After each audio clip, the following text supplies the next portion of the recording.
ask you some questions, and we'll have a piece where we'll get to chat. So I want to try to make this as interactive as possible, even though we are virtual. So there was a recent study done that shows that 2/3 of Americans are working virtually. And this number is growing, and it's an important number. And also in my work with virtual teams and a lot of the research that I've done both for the book and also the folks that I interviewed, I saw that 70% saw virtual teams becoming more prevalent, and 90% of the folks that I interviewed actually participate in virtual teams at least weekly. So I'm sure many of you are on this call to try to learn some skills and tools and techniques, which is what I'm going to try to provide, and some highlighted best practices as you try to manage this kind of environment of work. In terms of my background, I think Justin already introduced me better than I like to introduce myself. But just take note of a few of the links on the bottom. There is a blog that I am actually going to be spending more time providing you with information. So some of the things that we talk about, I sort of use the blog as a way to communicate. And also feel free to connect with me via LinkedIn. It provides a way for us to stay in touch, and also I've been using LinkedIn more and more to let people know about upcoming presentations and events and things that are going on around the topic of virtual teams that I'm involved with.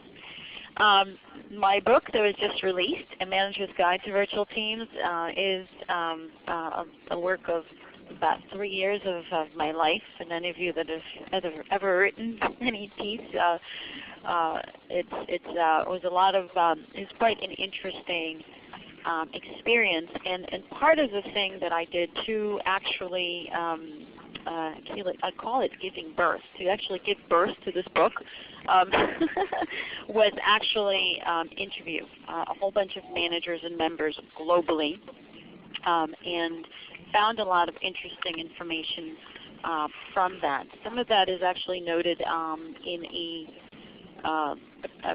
document that's actually you can download off my blog, which is called the VT Trends Report. There were some interesting trends about virtual work. Over 50% people, virtual members, work beyond the hours of a typical day. So there's no work-life balance. What is that? It's really work-life blending. Everybody just about that I spoke to, even if they're not currently working in virtual teams, they are working with vendors or external customers or other folks who are virtually. The focus of the book is, and I'm going to move into the topic in a minute, but if you're interested in this topic, the real core of this book is how do we create the human connection in a virtual environment. And leadership takes a lot of confidence and ability to integrate things despite the time and space constraints. And your team members might be out of sight, but they cannot be out of mind. So there are 4 critical elements that need to be explored in this cross-cultural world that we live in, and those 4 are covered in depth with case studies and real stories from managers and real practical. It's not an academic book. It's a real manager's guide book. The goal that I had was it's as if I'm talking to you. So but let's talk about the topic at hand, which is how do we manage virtual team meetings? Many of you are dealing with that, and so the first poll question that I'd like to ask, and Justin can help to moderate, is what's the biggest challenge that you're facing when you're leading your virtual teams? Because I can try to tailor the conversation a bit to you and me. So if you can let me know, is it communication? Is it getting participation? Is it the cultural differences? Or is it selecting the right technology? It may be all of them, but which one is your #1 challenge right now? So go ahead and I guess do the ABCD, right? All right, thank you. So for those of you that are online, go ahead and select A, B, C, or D. A would be communication, B would be participation, C would be cultural differences, and D, selecting the right technology. So and for those in Westport, how many would vote for A? I got 1, 2, 3, 4. 4, 5. You only look for 1. B. 1, 2, 3. C. 1, 2, 3, 4, 5. And D. 1. Now DC, I think you've lost your video. How many? Any votes down there? You're on mute. Okay. And online, let's go ahead and take a look at what it is online.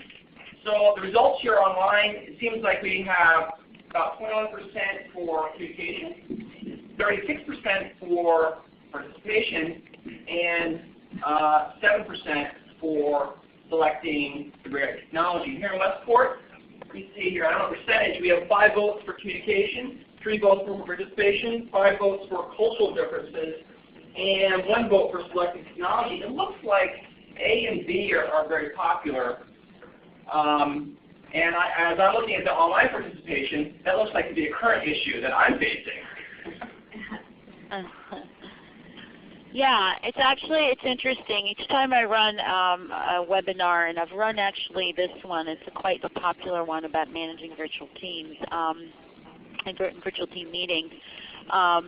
This is pretty consistent actually with some of the things that I've seen with other organizations. It seems like communication and participation, particularly in the virtual environment, is one of the biggest challenges. So many of you are already working in virtual teams, and you know that the best place to start in being an excellent leader is by building trust. And actually, good leaders that are trusted by the team, that's important because people follow through on their commitments, and you can challenge your team. And so it's interesting that technology actually didn't come up as high for this particular group. In my study, actually there were 45%, actually 47% thought that new technologies and selecting the right technology is challenging in the virtual environment. And I have one slide a little bit later about technology, but the general rule of thumb that I use around that is use the baseline. Whatever is common to all the people on this particular meeting, that's the baseline. So even if we have webcams, and some folks can be on webcams and others don't, I often recommend to my clients, start with your base so everybody is kind of considered equal. Now it's interesting, Justin, that today's call is it's sort of telling of how things are done in this environment and into the future. Some of the folks are in person, some of the folks are virtual, some of the folks are via video, right? Right. So you're using all three right now, what I call, as a technology. But even though you're managing virtual meetings, you're actually using a tool, which is this tool, the Illuminate tool, to actually help us all communicate. So we can all actually focus on doing projects. And from what I understand, the work that you do at Save the Children, you're often using this tool to communicate, present information, share information. Is that true? Yeah, we actually have a couple. We also have we have 2. So this idea of selecting our technology is so true. We have one, a WebEx, that seems to be used generally within the U.S., and then we have Illuminate, which is very popular with our field colleagues. Right. So this is a tool that is available to us to not only conduct training, but actually share information, present information, vote, as you just did via the poll, and learn together. It doesn't matter where we're located. So when we run team meetings, this is one of the things available to you, and then you said we have WebEx and other tools. But there are also certain skills in how virtual team meetings are run. And successful virtual team meetings, and I call it the 4 factors model. There are 4 key factors that lead to or contribute to a good meeting, successful virtual team meetings. And I'm sure we've been to the ones that are less successful and can tell some more stories about those. In fact, in I call it the original book, which was a third longer than this one, I had a section called The Conference Call Gone Awry. And the publisher had to cut it out, even though it's a very funny section, which I probably will use in training or post on my blog one day. We've all been in meetings where things went wrong, or somebody did something, didn't mute, and then did stuff, and also, most of the time, if you're as busy as everybody else, you're just running from one virtual meeting to the other. Is that often the case?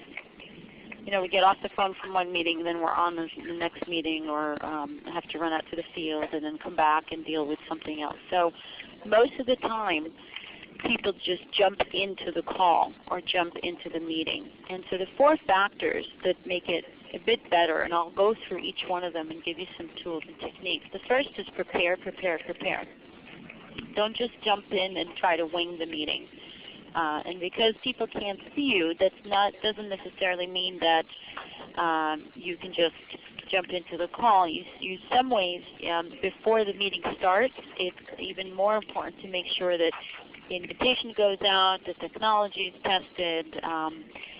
We discuss, how we want to run things, or you have an agenda. So there's a preparation. I call it before, during, and after. So this is the before element, and I will come back to that. The second one is participation. And our poll that we just did, right, people said that communication and participation are the 2 most challenging aspects of running virtual team meetings. So participation and the secrets of encouraging participation during virtual team meetings in some ways are more important than sometimes when you are face-to-face because of the context communication factor. We don't have the context. We don't see each other. So getting people to participate on the call rather than be distracted with things such as multitasking or get distracted with other stuff is very important to set yourself up for success. The third element is respect, be sensitive to the differences in culture. How do we communicate with people who may not understand us as easily? I often hear even the most successful virtual team leaders, they complain about not understanding why their virtual team members refuse to tell them that, they don't get my directions, or they did the wrong thing. Either the communication style, or is it because we come from different cultures and we're all speaking English, but are we really speaking the same kind of English? And I call this lost in translation. Things can get lost in translation with simple words like yes or no, or when things are done.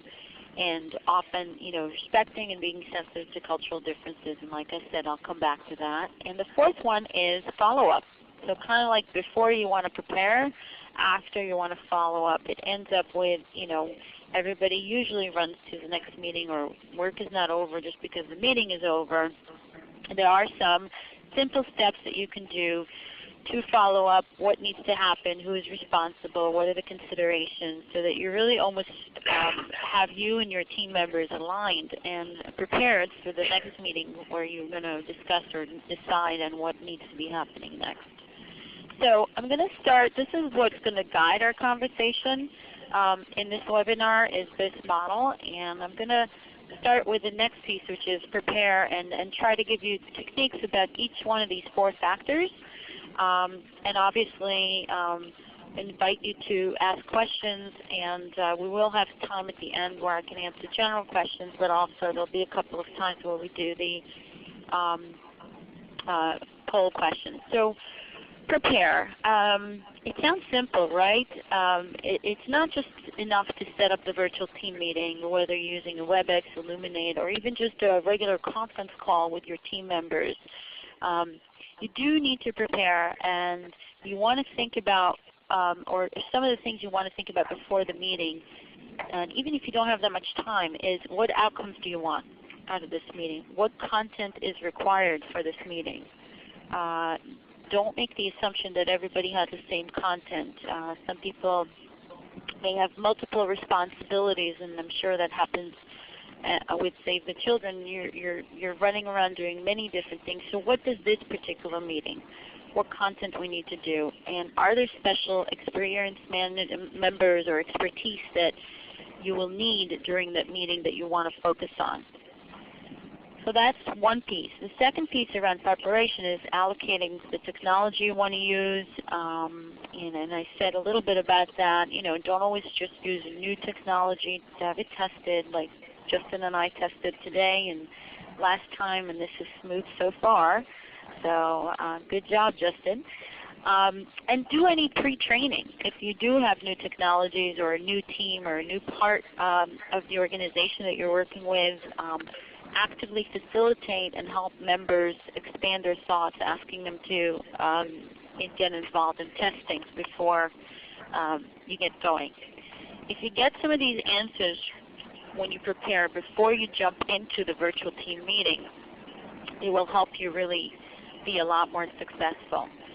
So I'll just jump in here for a second. I know myself, my standard rule of thumb is I like to actually get online an hour before the meeting so that my technology is all straightened out. And if there's any problems, that's one thing I need to prepare. And I also usually have backups. So like I have 2 PCs here. I have cell phones in case the teleconference doesn't work and I can reach people. So yeah, that pair makes a lot of sense to me. Right. And you know, an hour is your safeguard, especially since you are coordinating, you're moderating this meeting, so you want to make sure it's successful. If that role is shared in the team and you're rotating that role, you know, your common technology is a common tool you're using, but then testing it. And also, what I often hear from folks is your newer team members or people who may more recently have joined the team or the organization or even this part of the organization, bringing them on board and sort of doing a little pre-training or giving them the options of what technologies are available and showing them a few simple things so that they are part of it, so they feel involved, because involvement will get commitment. And if you just jump into the meeting and something doesn't work, then you know, it makes the meeting less effective. It doesn't matter what content is discussed. And I see some of the comments on the left here about the audio is sometimes an issue. So that's important to test ahead of time. And what is your common denominator? Like right now, I am talking into the phone, so the audio is very clear. If I was doing it via my webcam or via Skype, which I have the capability, and I recently actually invested in really, really good speakers because I'm doing more and more of these virtual meetings, and my clients are asking to do more webcams, which is an interesting thing that I've found in my research I'll tell you about in a minute. But I invested in a good speaker system so that I can do it directly from my office because more and more clients, I don't take it personally, even though I like the human relationship in person, but you know, we don't have that luxury all the time. So how do we relatively inexpensively put together a package of a good speaker system, a good webcam, especially if you're out in the field? Obviously, if you're in the office or have the capability to, you know, sit in the conference room, so using that technology to help you. But yeah, testing it is just, it's part of the preparation. And it helps alleviate any problems, and particularly I think in your organization, Justin, because you're dealing with places like I know Africa and Europe and Asia, and in different parts of the world, the capability and sometimes the time lag in terms of the sound is not as clear, so it's good to test. So I didn't ask the polling question here. How many people actually have used Skype? Can you say that again? Online you can choose the green check mark if you've used Skype. Now that looks like about more than half here in Westport. And we have about a quarter of those responding. Okay. Skype, so about a quarter of you are using Skype. Skype is a nice common denominator. Just about everybody has, or many people have Skype for their personal use. It's one of these things that's becoming a bit more common in the business environment. It's usually much better if you're using it with smaller groups or one-on-one calls than if you have like a bigger group meeting or a virtual team meeting that involves a lot of people. Because if you don't have similar technology, it gets a little funky with Skype.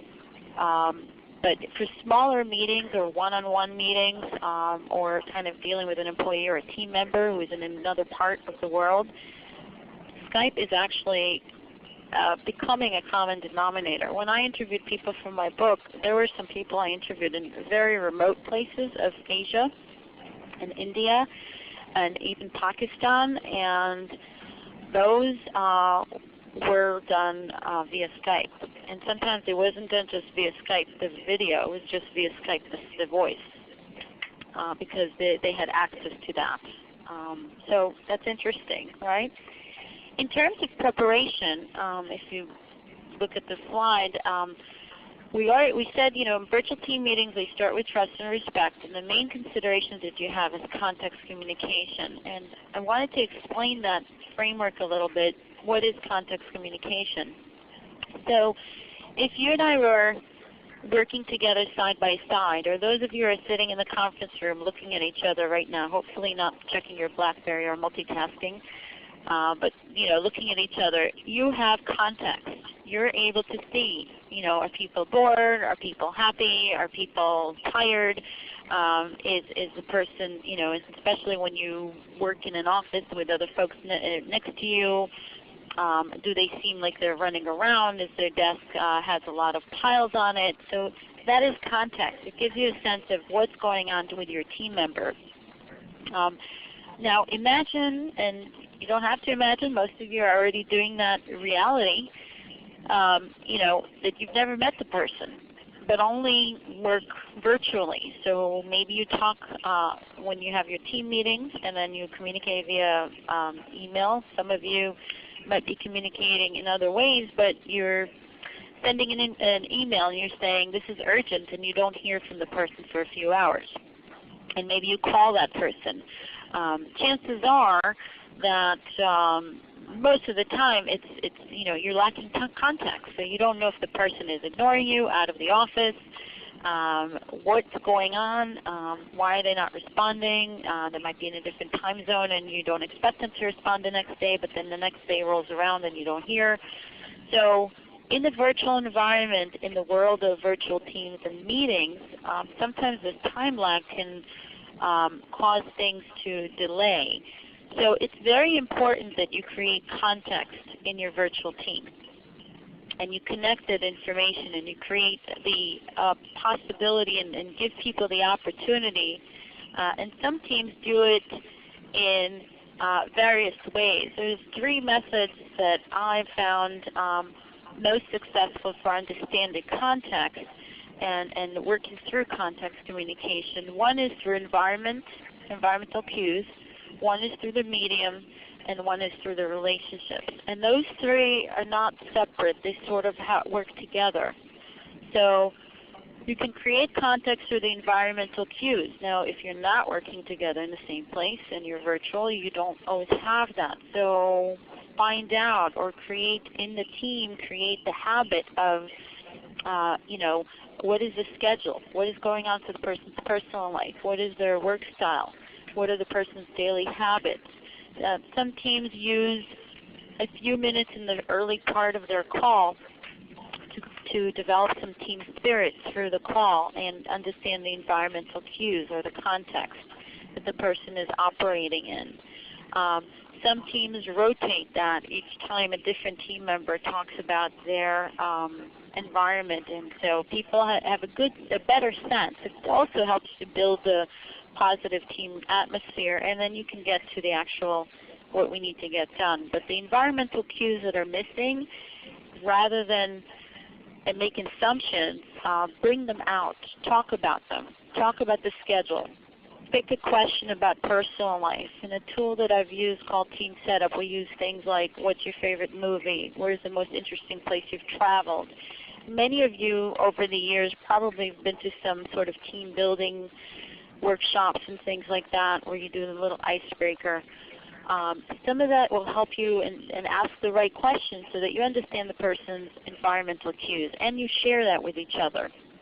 One really interesting story that when I interviewed people for my book, one woman was telling me that she was working with a person in Korea, and she was located in the U.S. The other party was in Korea, and they decided, actually funny, via Skype.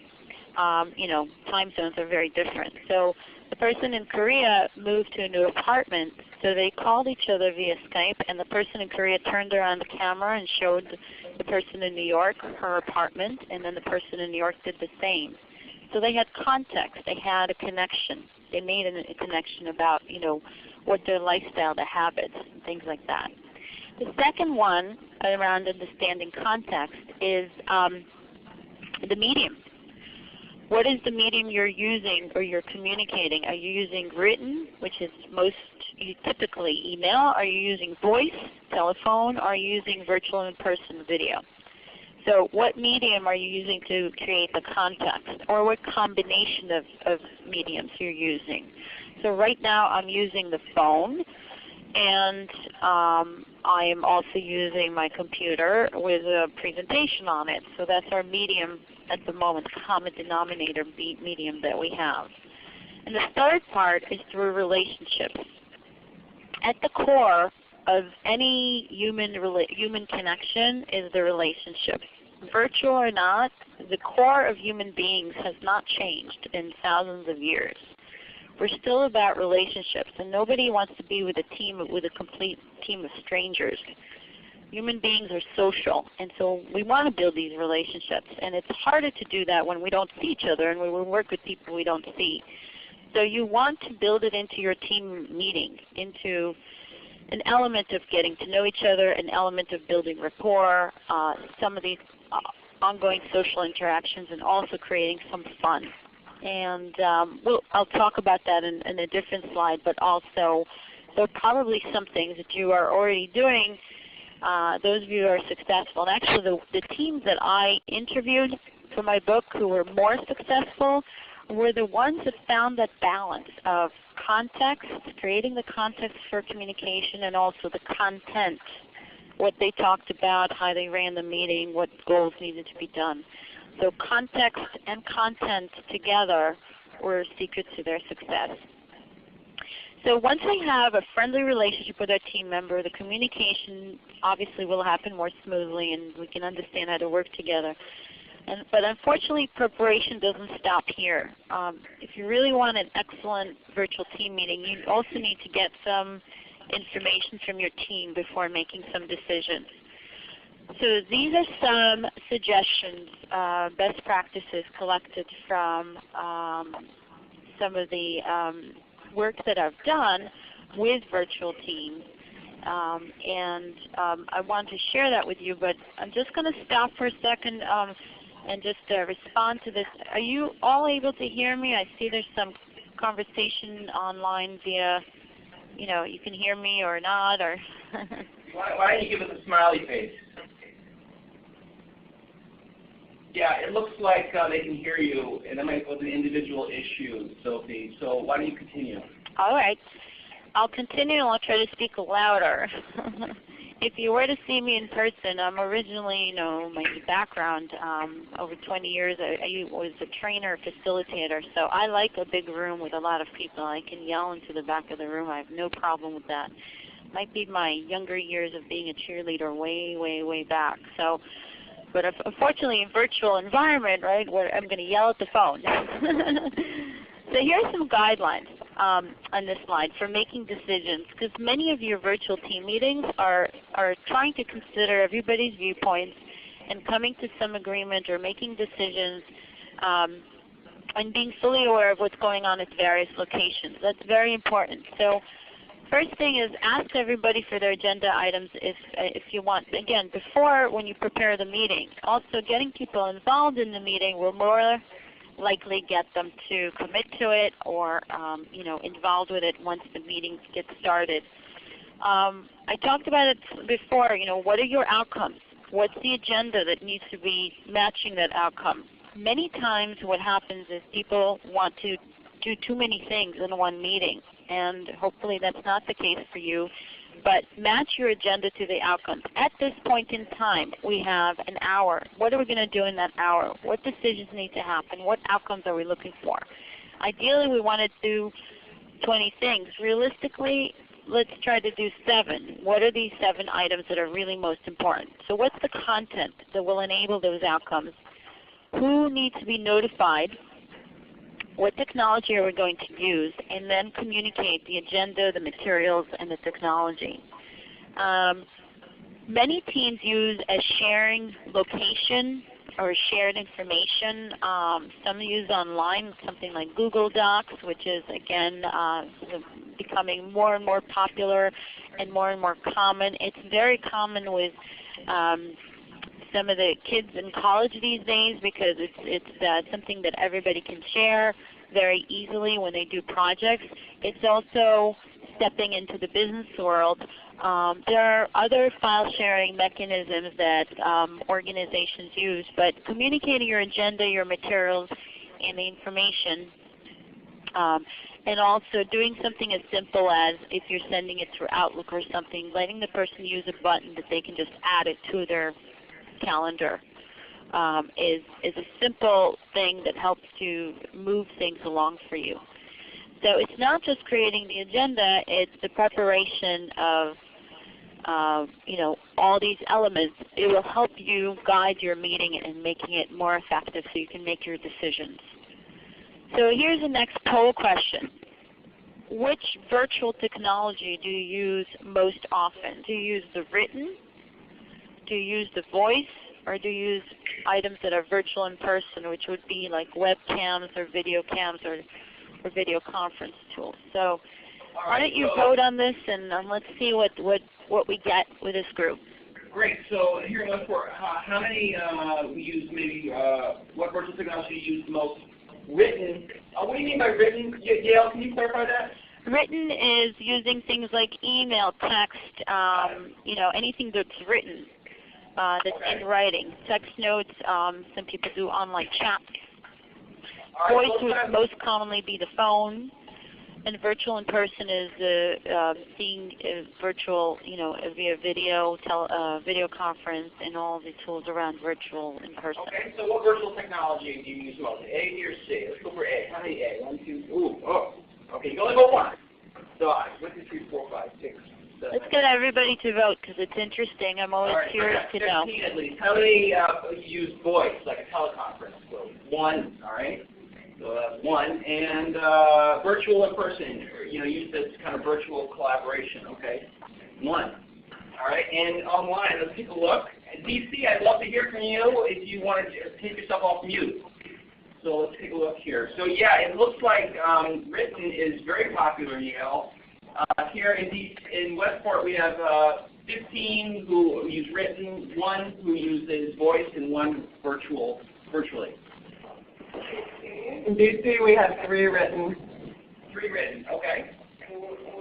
So it looks like there's a great opportunity to maybe become more skilled in these virtual tools. So we're mostly using written in this group, which is interesting. There's a study that was done that showed that of all the communication tools that people rely on in the virtual project team, that email was used by 94%.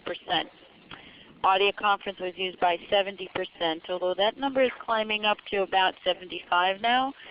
And of the commonly used tools that people used, obviously, was email, web conferencing, fax, cell phone, and interesting note about video conference. I only see 2%, or maybe with a few more of you out there, it's not as high as written or voice. And actually in this group, voice is very low too, so I'll come to that one too. But yeah, let me just jump in here. I don't know, if we rephrased it that how many people have video conference meetings, it would probably be huge. So that could be how we ask the question.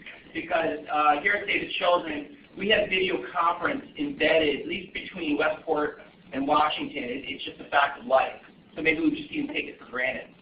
How often do you use this, and which one do you use the most? Even with most, you might want to consider what you mean by most, because I communicate with more people through written emails, but I spend more hours in the day on voice because of the build-up of conference calls that we seem to be having. And so, most in terms of person time or people contacts you might want to think about. So Ryan, are you saying you're seeing actually transition to kind of more teleconferencing and less less focused on email? I think where you need in-depth communication, we rely more on voice contact, whether it's through Skype or whether it's through phone. And then where you need to communicate to a lot of people quickly, we tend to use email. Okay. Right. Well, email tends to be the common denominator, but if I can jump to the next slide, when we talk about looking at the technology, which is the medium, what medium are you using? So email is great for sharing information. Can enable some discussion. It's good with quick decisions or quick sending a message or you know, oops, I just remembered you need to do this or I need to remind you. So email is the quick in-between communication that's effective for the teams that were more successful. They were relying a bit more on voice and virtual in terms of the ongoing communication. Voice, which is telephone, it's more effective when you want to create discussions and you have easy accessibility to video. Sometimes, depending on how many people are on the call, it makes it more difficult to brainstorm. And virtual in person using video and webcams and such, in my research, one thing I found, which was actually surprising to me when I have done the work with virtual teams, is that I anticipated, because of the fact that webcam costs are going down or are becoming more reasonable and the capability is there, that more people would be using it. And what I found was many people shied away, did not really like using video conferences much because I had several people tell me, well, I don't want people to see what I look like or what I'm wearing when I'm on the call or where I'm sitting. My desk is a mess. So it was interesting to me because I expected that because it's getting you to it's the closest thing to being in person is virtual in person because you can see the person, you can see the nonverbal skills, you can use it as a way to build some of those relationships. So that's something that's interesting. There's a little bit of resistance to video, but it's changing. It's quite changing. The best advice I would give is try to use a combination of technology because each one of these has pros and cons associated with it. And as you know from your general, your life communication skills, written is one way. So, and written works better if you've already created the relationship and you can use it quickly in between the meetings. But voice and virtual in person, we have more opportunity to tap into those, and they're available, or they will be, or they're becoming more available. And using those combination of these technologies is the most effective, and the one that I found with virtual teams. In fact, out of scope for this webinar, but some of the work that I've done about virtual mediation and conflict situations, many managers said, when in doubt, pick up the phone. Because there's a lot of miscommunications that could happen when it's written. But on the other hand, you're also dealing with a lot of different cultures, and some cultures, if you put it in writing, it makes it more easier for them to prepare for the meeting or to understand what happened because they can read it and more slowly and translate it in their head and ask questions. It's documented. So the combination is the more powerful one, and the opportunity exists to increase the virtual in-person types of technologies that are actually going to become more and more common and more reasonable in terms of cost and implementation.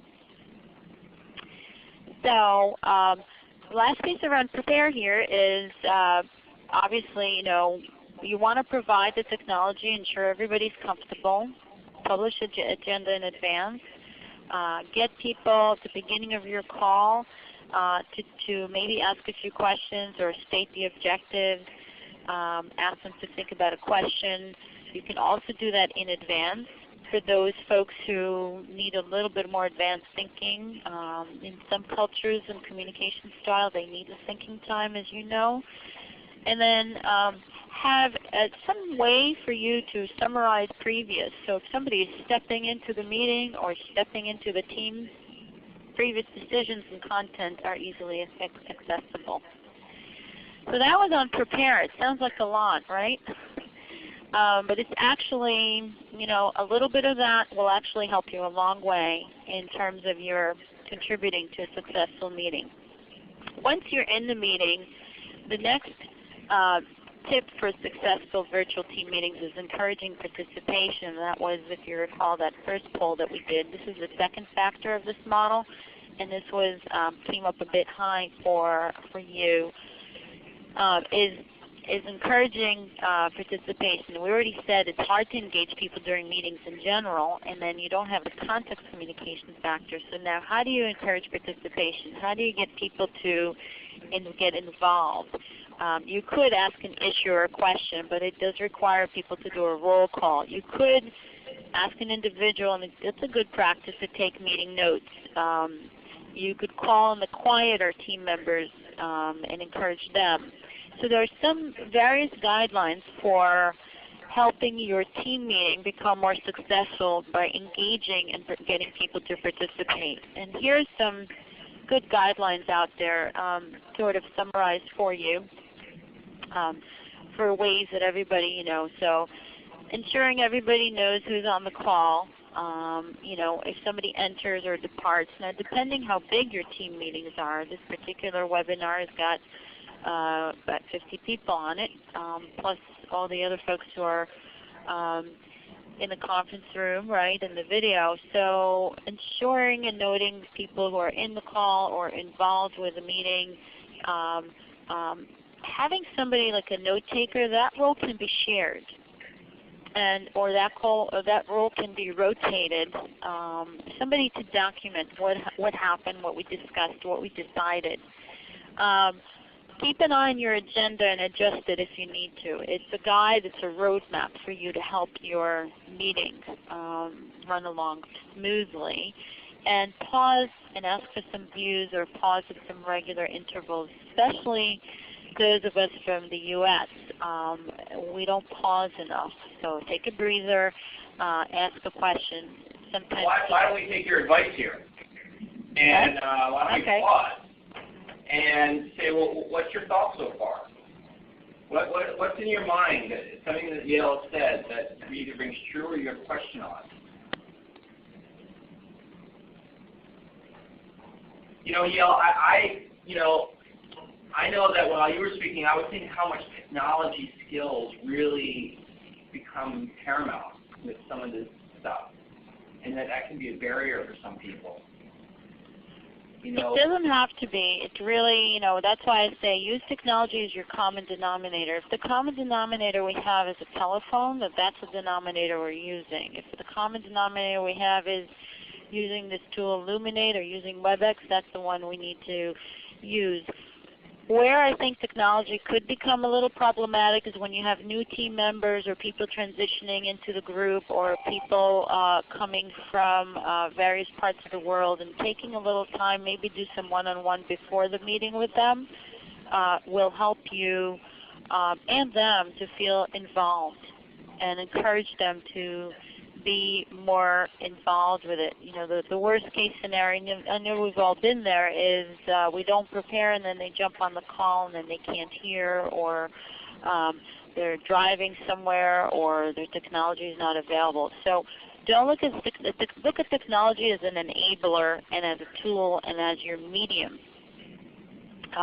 But it doesn't replace the ability to organize your meeting, to ensure people participate, to run the meeting.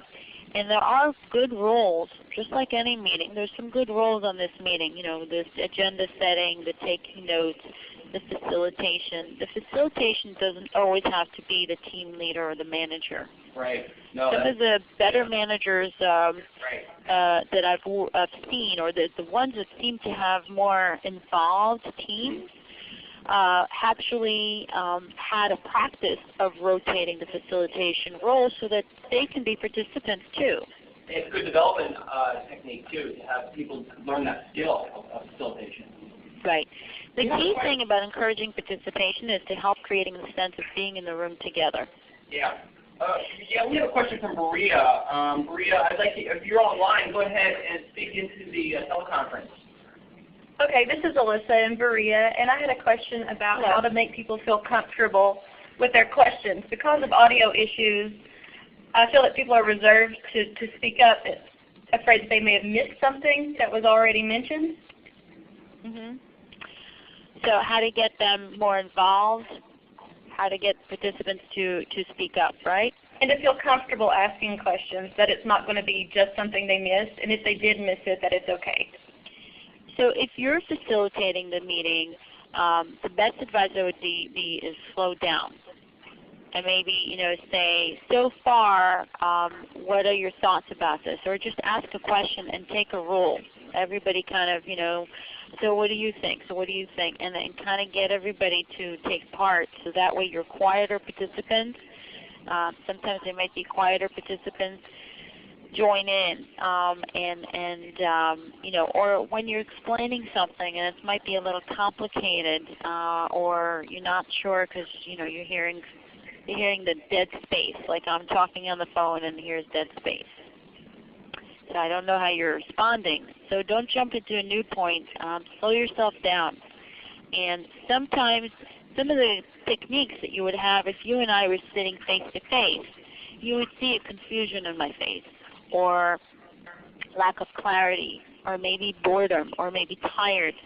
So engage me or engage your team as a team by stopping taking a roll call, stopping asking a question, this is some of the things people do, or having different team members take a lead on different parts of the meeting. So it's not always the same person speaks at once or the same group. In fact,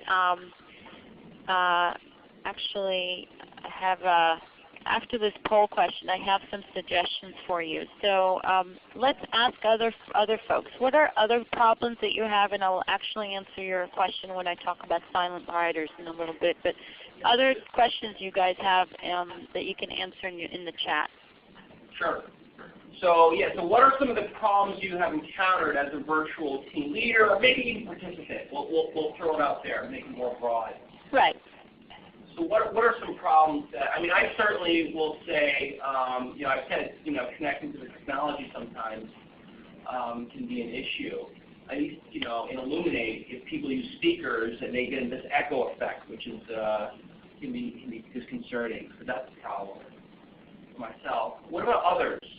What are some problems that you've encountered in participating either via video conference, via teleconference, maybe via Skype or Illuminate or these other WebEx tools?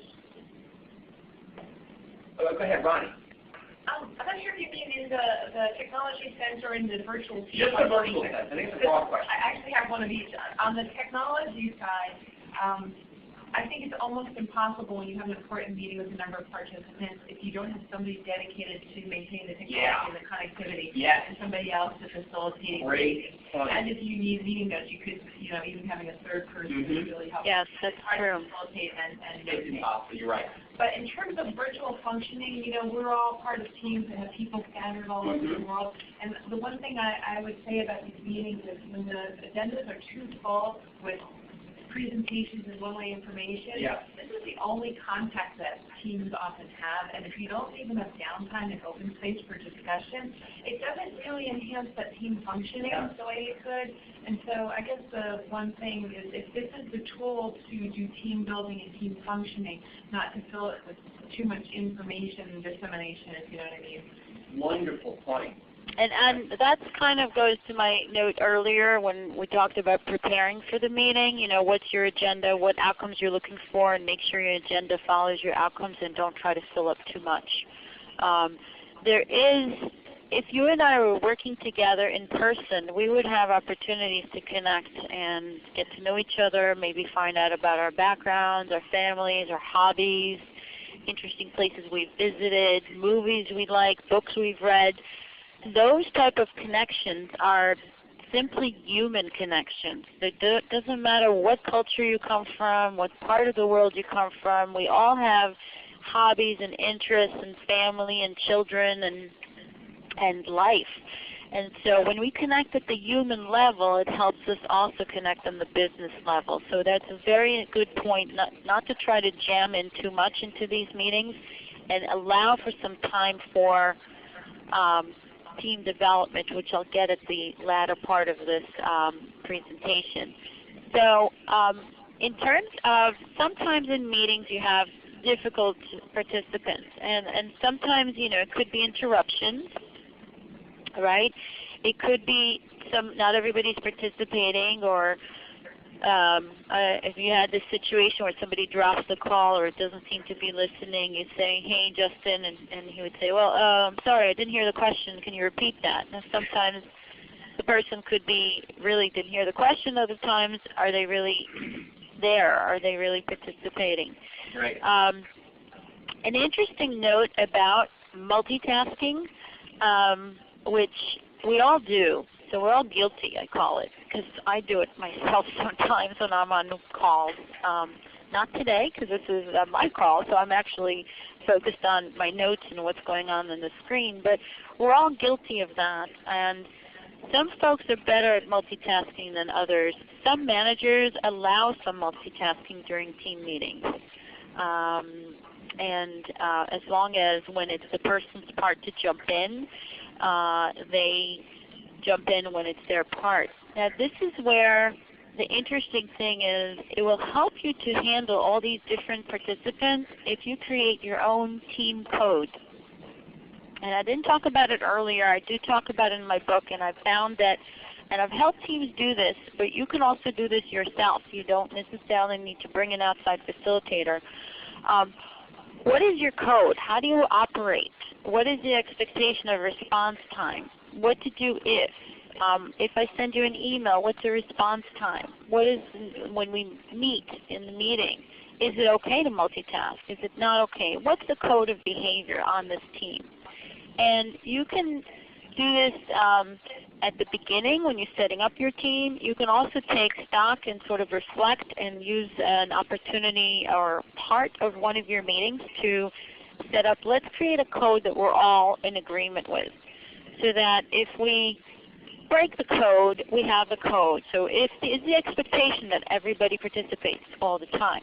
Is the expectation that everybody speak up? Is there an expectation to, so creating a team code is really, really helpful, not just to you and your team, but it demystifies all these things that people make assumptions about. And when I ran this or a similar session to this last time, I actually put some sample team codes on my blog.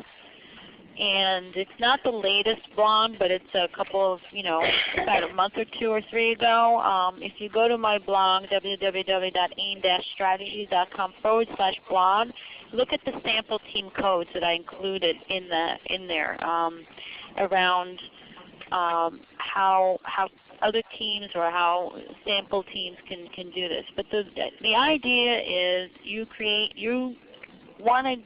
I would recommend for you to create your team code in a very creative, inclusive way, and everybody has some say in it. And then if people break the code, then it's something you can say, hey, it's not about the individual, but we actually agree that this is how we want to do things. So that's important. But you still may have some difficult participants. Sometimes it's clashing personalities. Sometimes it's cultural differences. In fact, for many people, English is their second, third, or even fourth language. So about half of the people I interviewed actually felt that English as a competence of the language was in the subjectivity or interpretations of the word made some things a bit unclear. So what they did was they asked for clarity during calls.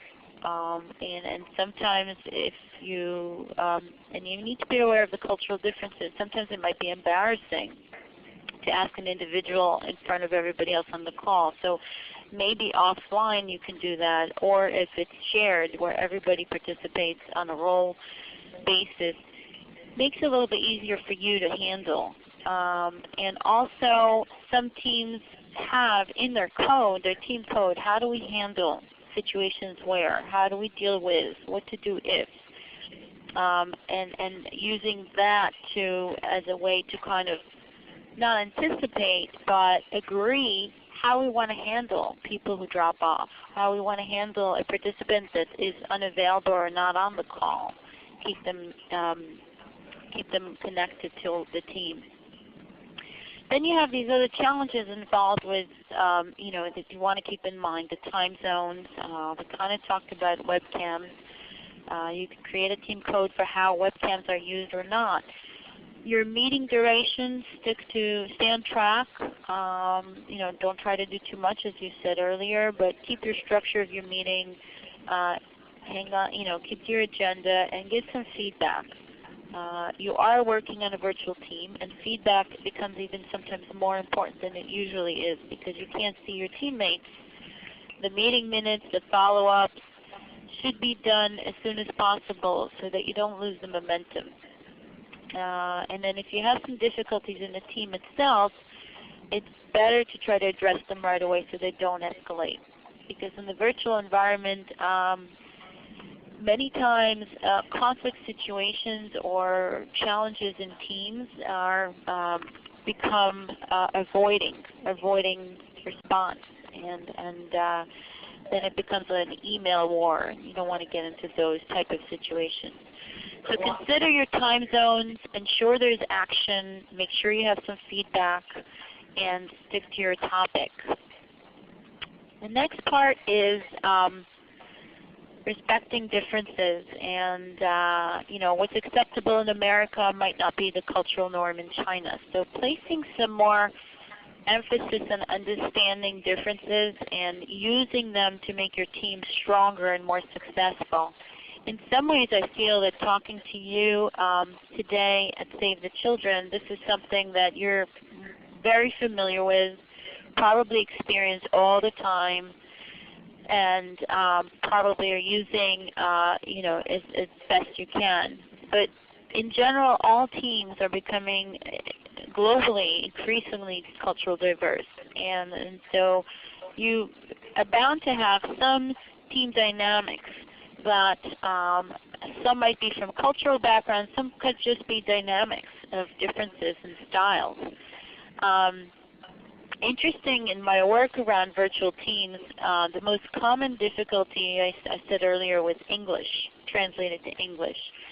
For example, the words like yes and done have different verbal styles, mean different things to different cultures. I had a client that, I think she's in the book as an example. She was working with a publishing company in the U.S. Dealing with some of the work that was done in India, and was working with her colleagues, and she would organize these virtual team meetings, and she was very good. She had the agenda, she had the things sent in advance, she was very organized, had everything documented, time frames, action steps. She would get on these calls with her colleagues in India, and she would say, we need to do this for this date, and they would say yes. And she'd get off the call thinking, okay, great, they're on top of it. A week would go by, 2 weeks would go by, the next meeting, they still weren't doing it, the next meeting, they still weren't doing it. She would talk about what needs to be done, they would say yes. She wanted to pull her hairs out. And she told me this story laughing about it, because what had happened was, luckily, one of the folks from, I think 2 of the folks from India came to visit the U.S. and spent some time with her. And what she realized was the cultural difference of the meaning of the word yes was different. For her, yes was, yes, you're going to do it. You're going to get it done. And their version of yes was, yes, we heard you. So they had a good laugh. One word. What? One word could be interpreted so differently.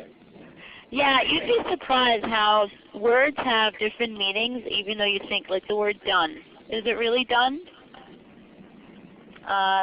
Words have different meanings in different cultures. So understanding the verbal style is very important. And these are other things to watch out for. If people are dominating, if people are negative if people seem to get lost. And I call these challenging group dynamics. I have some suggestions for these in the next slide. I don't know how often you're experiencing this, but you're probably bound to have been on one of these virtual calls where you may have a few people who are dominating the conversation or have very strong opinions. Sometimes it's because they're very aware, sometimes they're more of an expert, other times they just want to talk about their opinions. And so this is a challenge because it could be detrimental to team performance, and possibly other teams, if they don't feel included or comfortable expressing disagreement, they'll shy out and you'll lose them. They'll become silent riders, what I call silent or lost riders. They'll drop off the call. So a technique to handle the dominating personalities is redirect by posing a question.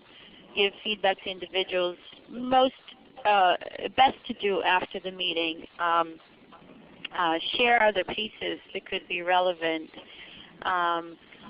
Set up the call. Again, having your agenda will help you because it will guide the conversation, because you can quietly or in a nice way say, let's take this offline and continue to stay on track with what's going on. If you're having negative participants, usually this comes in with 2 team members or smaller group of your team, small part in the conflict, or having some personal differences, or it impacts the rest of the team. So these minor conflicts can really escalate and then become a burden on the team's overall performance, and other people may feel uncomfortable or helpless. So explore, and why is a conversation turning negative? Ask the team to explore if this is a dynamic that's occurring across your team.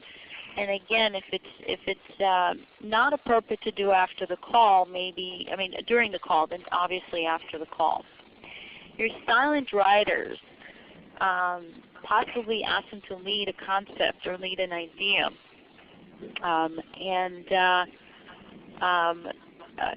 For some team members located in other parts of the world, it's nighttime while it's your daytime, or it's daytime while it's their nighttime. So be aware of the time zones. And I've heard stories where team members were not prepared for the meetings and they didn't have much to say. I had another common scenario where somebody was distracted, or there was one team in Dubai that was working with another team in China and having trouble with what was said, and then the Americans were on the call were, different time zones. I've talked to team members who one-on-one have told me that, this is my boss, and they set the meeting for morning in Connecticut or DC, but it's, the middle of the night for me, so I'm really exhausted. I try to keep my head up, but I actually put it on the table. So be aware of where your silent rider is coming from, and handle it sooner rather than later. The other unhealthy conflicts are the warriors. This is where you want to provide feedback and coaching and right away step in.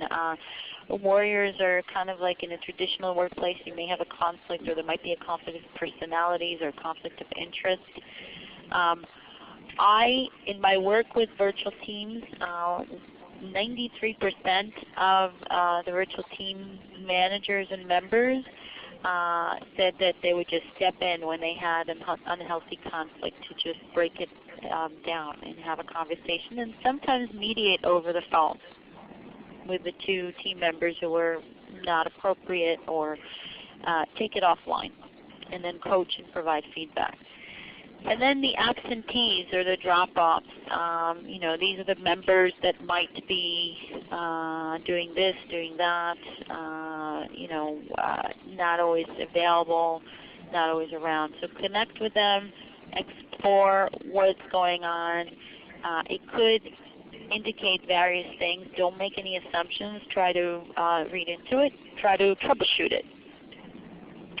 So here are some good guidelines for high-performing teams.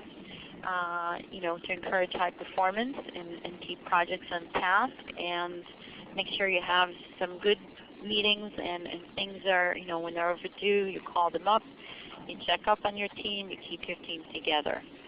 and also celebrate team achievements. You know, if we were in the same location, we would have some celebrations. And in virtual teams, it's very important to connect people and to have virtual celebrations. There are some really interesting stories that when I was interviewing people and talking to a lot of different teams, there was a team, there were so many different teams that did some really neat stuff. There was one team that every time it was somebody's birthday, they would send a gift to that person and then a smaller gift to everybody else, and they would all open it at the same time during the meeting. And she was called the Chocolate Lady from the UK. She would send chocolate to the birthday person and then smaller chocolates to everybody else. There was another team that was a customer service group, and what they did was neat. They actually had people from different parts of the world participating in a mutual celebration around, which added a lot of fun. It was called the potluck gathering. Everybody shared recipes, and then it wasn't your original recipe was actually given to somebody else, and you would get somebody else's recipe, and they all ate at the same time. So it could be morning in one place, evening in another place. You would have a key lime pie, the other person would have a jambalaya, the other person would have crab cakes, fish, and they would talk about how was it to cook the meal. And then one of my favorite stories was this manager who was dealing with all these different teams, and they created a common snack food. Each team, they rotated the location of the world that would share their snack food. So when it was the U.S., the New York group, they sent bagels to everybody. So they would have bagels, and everybody would get the bagels, and at the same time they would share the food on the call. The UK, they sent biscuits and tea. Russia sent also some tea, and Asia sent the bento box, and people were actually jealous of that team because they would, while they had their team meeting, they would share a common snack food. You'd be surprised. Food is an interesting way to bond a team, and just because we're not in person, we can't, there's creative ways to come up with some of this cool stuff that teams do that increase performance. You shipped it to Asia? How did that work? I mean, you ship a bagel across the world? Is that He shipped boxes the day before the meeting, and he would buy it, wrap them really well, ship them to the 4 locations, and when they had their team meeting, each group would open their box, and it was called a common snack food, and it was a little bit of a surprise. And then during the team meeting, they would share the food. And they really got into it because they decided, the local location decided what was the food they wanted to share, the snack food they wanted to share with their team members. And I guess, when they sent pretzels and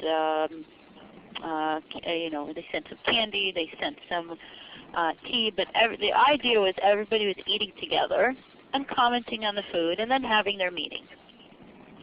So these are some fun ways to create some virtual team spirit.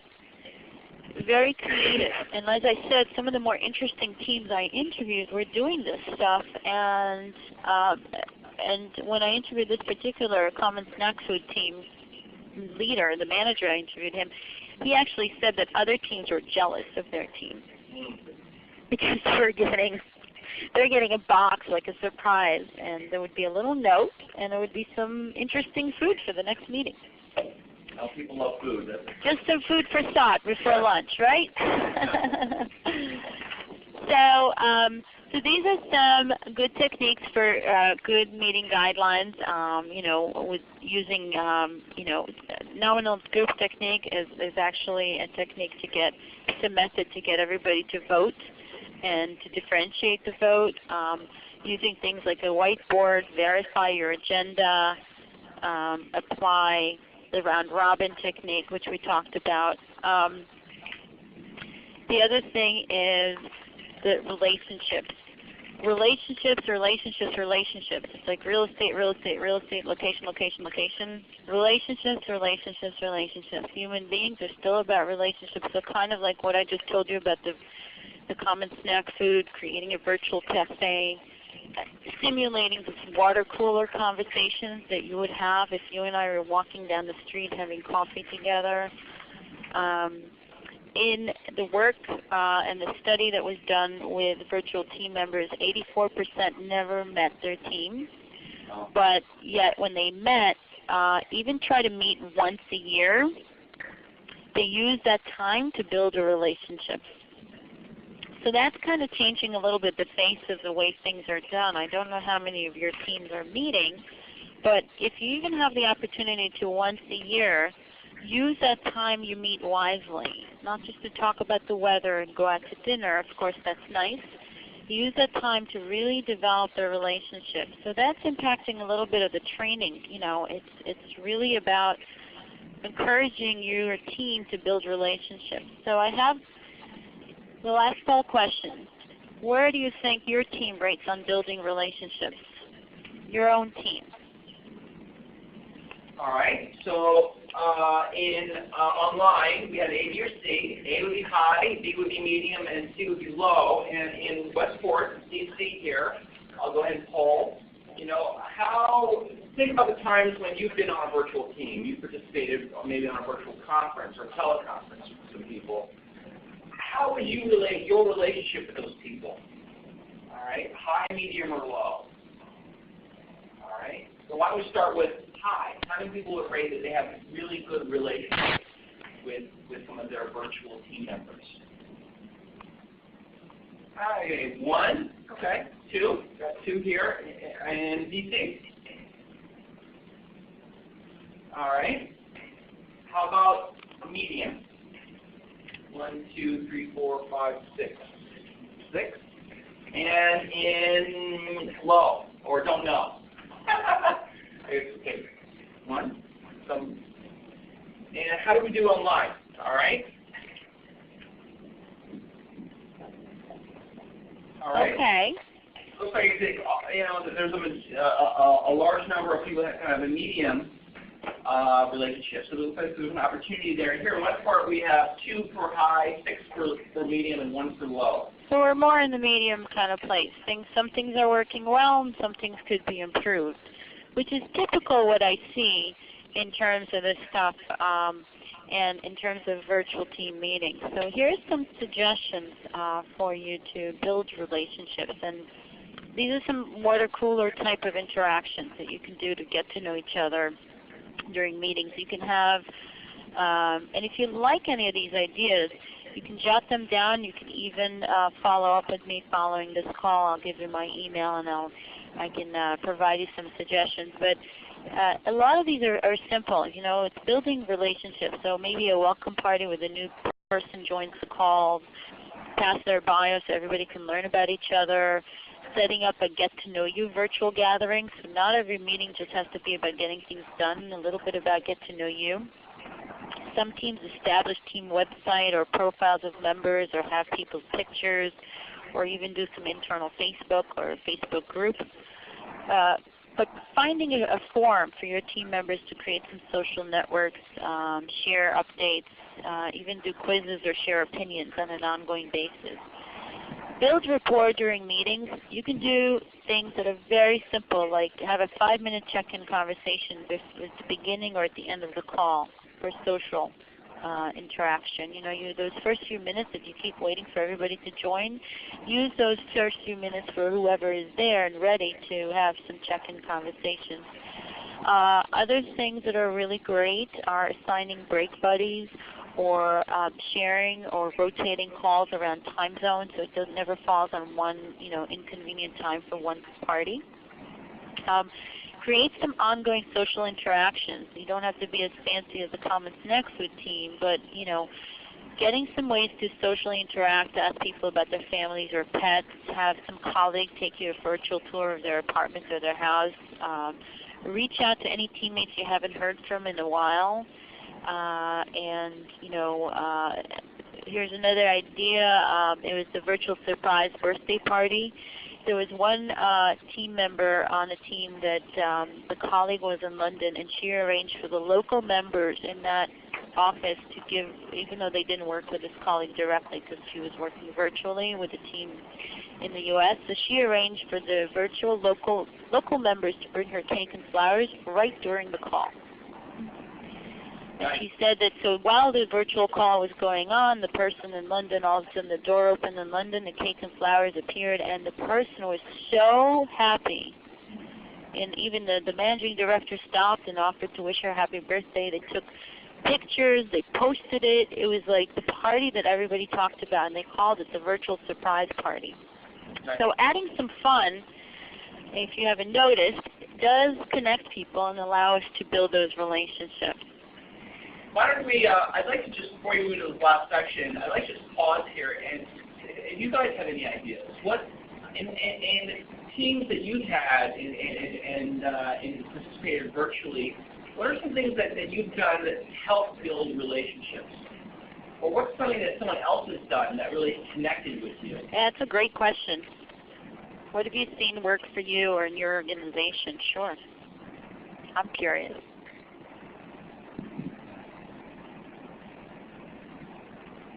What do you think?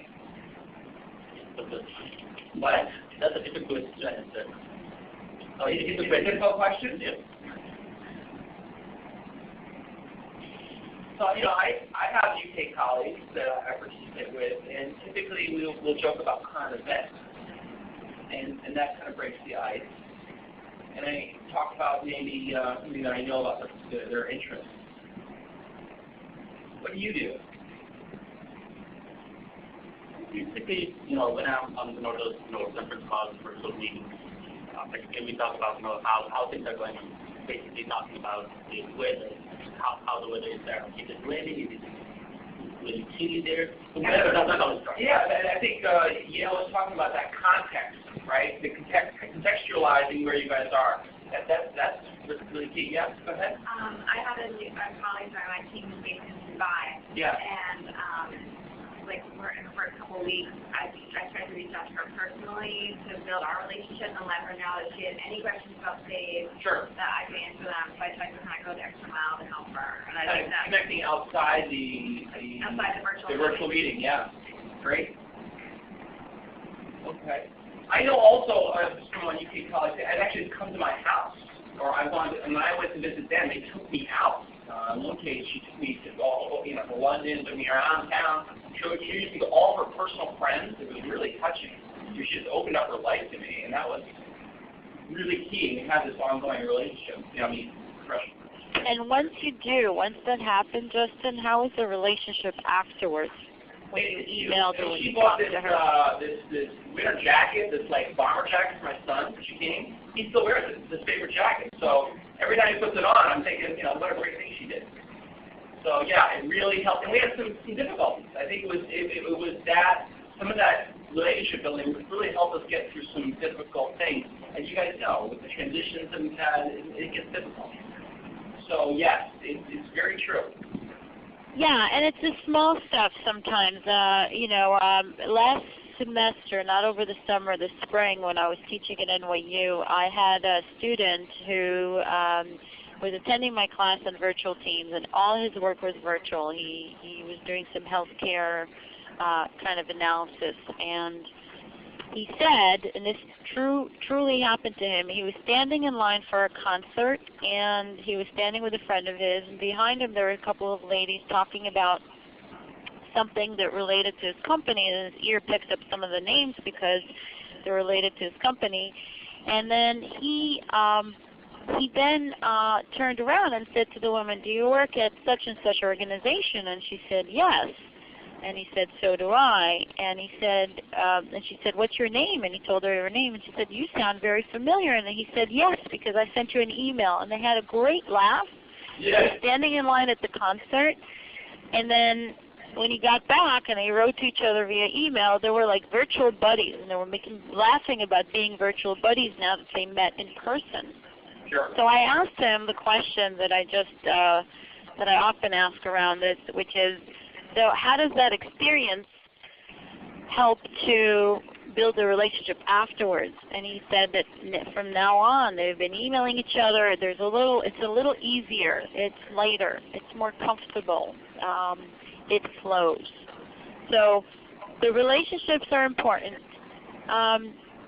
And the last part of the, relationships and celebrating is important, but it's also really important not to forget the follow-up piece. And I just want to quickly use a few minutes that we have left to just give you some good tips around equipping your team. It's vital to really have people work together and remember to, after the meeting, that you want to publish your notes within a day, any content, give some timely feedback. Figure out what works for you, a good follow-up mechanism, and a good way to really increase the performance of your team after the meeting. And I call that, and many people call that, is find what's your rhythm. What's your own team rhythm? Not every team needs everything, but all teams, whether virtual or not, have some routines. People like to work in a routine environment, whether they're virtual or not. So find what is your operating rhythm, or develop your own team rhythm. What's your tempo? What unites your team? Good communication unites your team, but a virtual team is like any community or culture. It's a product of our ongoing interactions, of our shared experiences, of our common norms. And when context is communicated well, it will help you develop that accountability and trust, which is really important for high performance. So the last thing I wanted to give you is there are 8 guidelines or best practices that I've found in all my work around virtual teams, and particularly around leading virtual teams that has come across in better practicing teams. And these are the 8 guidelines for successful virtual team members meetings. And throughout my interviews for the book, these are the things that people kept talking about that they do and how they do it and what makes it effective for them, whether they're leading the team, they're participating in the team, but it's the virtual team meeting guidelines. This may be a good place to kind of come to a close, and it's a great taster for your book and a reason to go and get your book. I want to make sure that we have that people can't contact you. Do you have an email that you can share, or maybe a link to your blog? I posted in the chat. Here, I went to the last slide. It has my website and my direct email. Okay. And my link to my blog is the website /blog. Wonderful. And you're welcome to look me up. Link to me via LinkedIn. Contact me. That's my phone number. Wonderful. Why don't we give our special appreciation to your, I guess, virtual applause. Very good. And I want to thank you, Yael. I recorded this session, and I will distribute it, share it to you all, as well as you, Yael. I'll send you a link to it. Thank you so much.